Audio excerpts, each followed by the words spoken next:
우리 아이 글쓰기 지도 어떻게 하면 좋을까요? 정말 일기부터 막막합니다 하시는 분들이라면 지금부터 집중해 주시기 바랍니다. 제가 사실 이 방법은 공개할까 말까 정말 고민 많이 했거든요. 그런데 토크폴리오 구독자 여러분들께 제가 핵심 꿀팁을 공개해 드리겠습니다.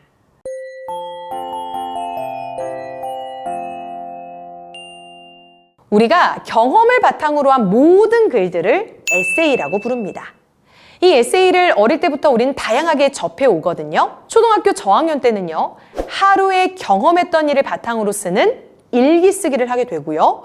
그리고 2, 3학년 올라오면 담임선생님께서 독후감 써오라고 합니다. 독서의 경험을 바탕으로 쓰는 에세이죠. 그러다가 고학년이 돼서 5학년 국어 교과서를 보면 기행문이 등장을 하는데요. 그리고 중학교 올라가면 수필 배우죠. 서평 쓰라 그러죠. 또 고등학교 올라가면 자기소개서까지 정말 다양한 에세이류의 글을 많이 접하게 되는데 중요한 건 아이들이 일기 따로, 독후감 따로, 기행문 따로 배우다 보니까 일기를 잘 써왔던 아이들도 갑자기 독후감 쓰라고 하면 막막합니다.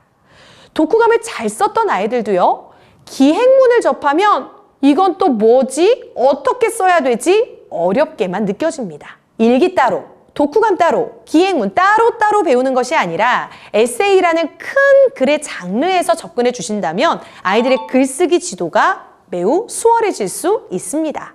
자, 그럼 기억을 만드는 건 무엇일까요? 인사이드 아웃이란 영화를 보면요, 주인공의 머릿속에 5명의 감정 친구들이 삽니다. 기쁨이, 슬픔이, 소심이, 까칠이, 버럭이. 자, 이렇게 감정 친구들이 주인공의 어떤 경험을 할 때, 와, 이건 정말 기쁜 일이야. 기쁨의 기억의 구슬을 만들어야겠군.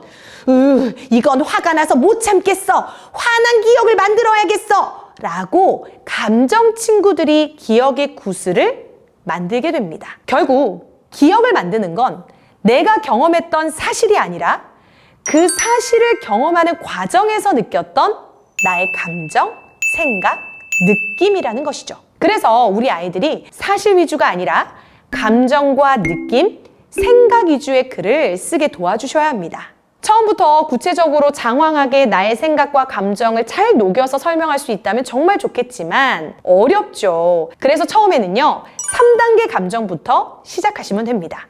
처음 감정, 중간 감정, 끝 감정. 예를 들어 지난 주말 가족과 함께 에버랜드에 가서 신나게 놀고 왔던 것이 우리 아이가 기억에 남는다고 칩시다.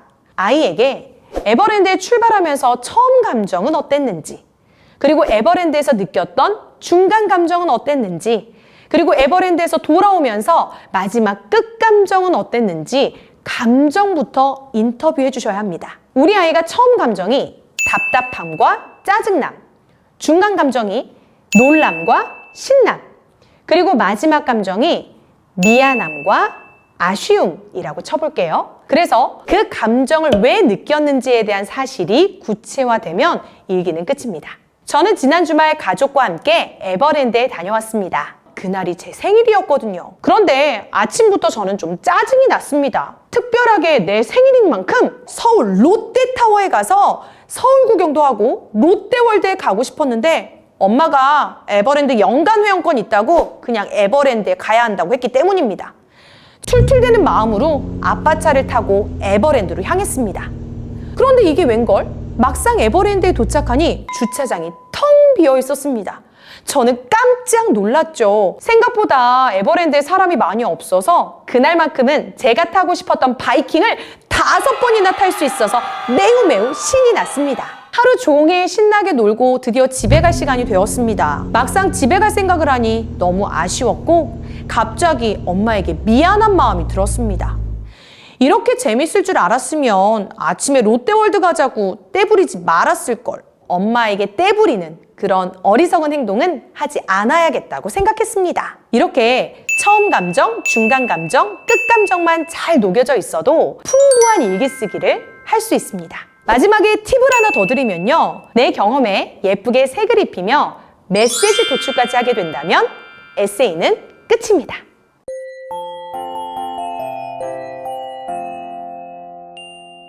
일기 쓰기의 시작은 너 오늘 뭐 했니? 그 다음은 뭐 했어? 그 다음은 이라고 시간 순서대로 사실을 나열하는 것이 아니라 아이가 경험했던 일 중에 가장 기억에 남는 일을 바탕으로 예쁘게 색을 입혀 메시지를 도출하는 과정이라는 것을 꼭 잊지 마시고요. 사실의 인터뷰가 아니라 아이가 느꼈던 감정 인터뷰부터 시작해 보시기 바랍니다.